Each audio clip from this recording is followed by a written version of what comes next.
Hey, what's up, guys? Today is Monday, March the 20th. There are 6 games on tonight's schedule. Let's break down each one of these games. Not too many of them. The video shouldn't go on too long. I got a couple of picks also. Let's look at what we got. First game, Chicago at Philly. Philly, 8.5-point favorite. I had Philly favored by 7. This is a 1.5 higher than my estimate. The Sixers guys have been playing the best basketball in the NBA during this final stretch. Joel Embiid is putting up huge numbers. Chances are, guys, I think he's going to get the MVP this season. Denver is not playing well during this final stretch. Of course, there are still around 10 games left. We'll see what happens. I don't think Embiid is going to slow down. He's going to want to get that award. He feels like he got stripped of it last season.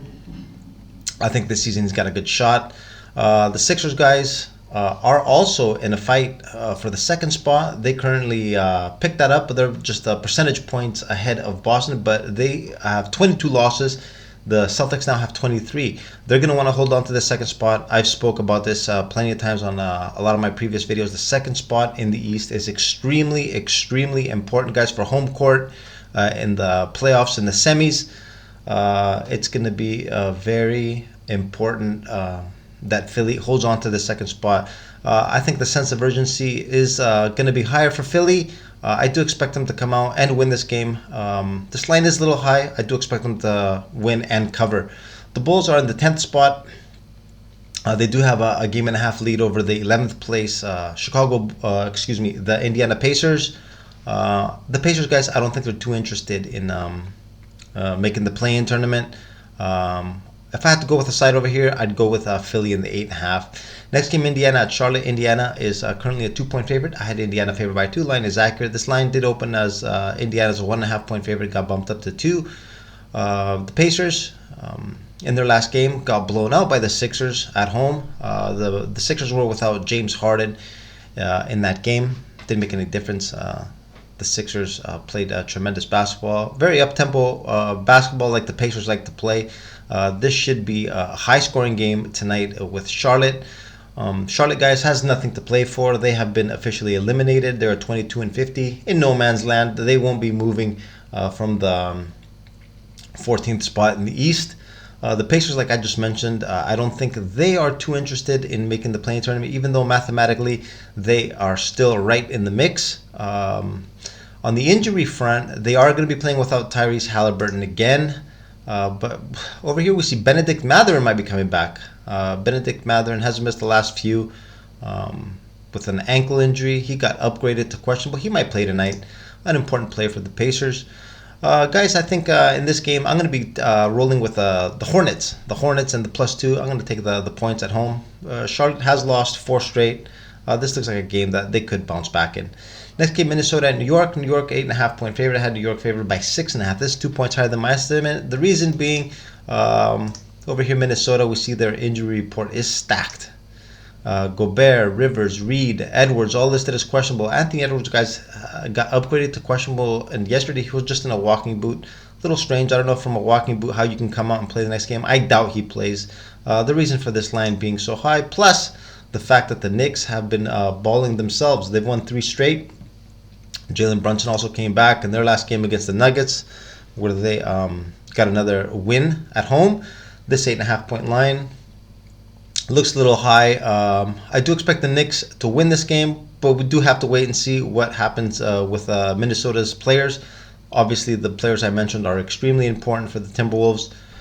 They are currently in the 9th spot, not safe by any stretch of the imagination. They're just percentage points above Utah. And New Orleans is also making a push. They got 37 losses. The Timberwolves, who are in 12th place, also have 37 losses. They just played a couple of games less. An extremely important game for the Timberwolves. We got to see who's playing, who's going to be in and out. No lean actually in this game as of yet until I see the status of those players. Next game, Dallas at Memphis. Memphis is currently a 5-point favorite. I had Memphis favored by 1. I expected Kyrie Irving, since he did play in their last game, their win against the Lakers, to be available again. He's listed as questionable for tonight. So is Doncic. I'm not sure if he got ruled out or not. Doncic, doubtful. Doubtful means he most likely won't be playing. Tim Hardaway Jr., Kyrie Irving, Markieff Morris, questionable. From the looks of it, guys, for this line to be up so high with the 5 points, Looks like Kyrie might not be playing. I also saw his presser after the game against the Lakers. He said his foot is hurting, and he was, even though he did put up big numbers, I think he had 38 in that game. Without him, it's going to be tough to beat the Grizzlies at home. Grizzlies are one of the top teams at home. They are 29-5 on the season. Actually better than even the Nuggets. The Nuggets are 30-6. The Nuggets have one more loss than the Grizzlies at home. John Morant could have been back for tonight's game, but he is listed as out. It says conditioning. It looks like he hasn't been doing much off the court ever since his suspension. We do got to wait and see what Kyrie Irving's status is going to be in this game. Plus, a very important player for the Grizzlies, Jaren Jackson Jr. is listed as questionable. Now, if he doesn't play, guys, this will be a huge blow for the Grizzlies. It's too early to make any decisions on this game. We got to see if Kyrie plays, Jaren Jackson Jr. plays, the two important players in this matchup. No lean yet in this game. Let's go to the next game, Golden State at Houston. My God, guys, Golden State, 11-point favorite on the road. I had Golden State favored by 10. Even guys against the worst team in basketball, in the Houston Rockets. I don't know how the Golden State Warriors, 7-29 on the road, are favored by these many points. Chances are that they do win tonight. That they do snap this road losing streak. But who can bet them, guys, at an 11-point favorite on the road? I certainly cannot. If there are any of you brave people to do it out there, good luck. I won't be touching this game. Houston's going to be on the second half back-to-back. They lost to the Pelicans yesterday. And the last game of the schedule, guys, Sacramento at Utah. Sacramento currently a 6-point favorite. Had Sacramento favored by 4.5. Utah in their last game beat the Celtics. Danny Ainge probably was not too happy about that. We know that they are in tank mode, even though mathematically they're also in the picture to make in the play-in tournament. I don't think they're interested in that. They want to be in the lottery. Obviously, they're going to be sitting Lauri Markkanen out tonight.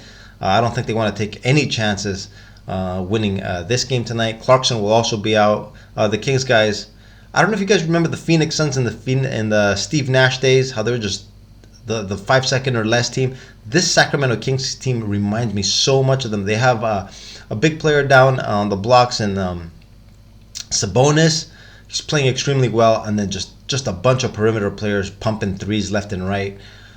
This team, guys, is going crazy, playing tremendous basketball. 43-27 on the season, won 3 straight. I like the Kings in this game, guys. I think they can come out. This -6, I think, is a little low, actually, if you think about it. Markkanen being out, and the motivation that they have, because they're in a battle with the Grizzlies for the second spot. They want home court up until the semifinals of the Western Conference Finals, if they make it that far. Which looks like, guys, why not? They're playing exceptional basketball. I'm going to be looking to take the Kings in this game. The Kings, guys. So for the 6 games that we have tonight, the two games that I have separated from the rest and that I will most likely be going with are Sacramento with the -6 and Charlotte with the +2. For the rest of the games, guys, like I mentioned, a lot of uncertainty still about players, their status being in and out. If I get more later, I will post in my Twitter and my Telegram. You guys see the link up on the screen. And this is what I have for you guys tonight. Good luck on whatever you decide to bet, and I will see you all in the next video. Also, guys, you will also see the video to my previous play from yesterday, the nuke bomb plays. Guys, make sure to subscribe and hit the notification bell. I will post these plays at any moment. Once I get a really, really hot play, my nuke bomb play, I always post it. Make sure you have the notification bell turned on. And with that being said, guys, I'll see you all in the next video. Later.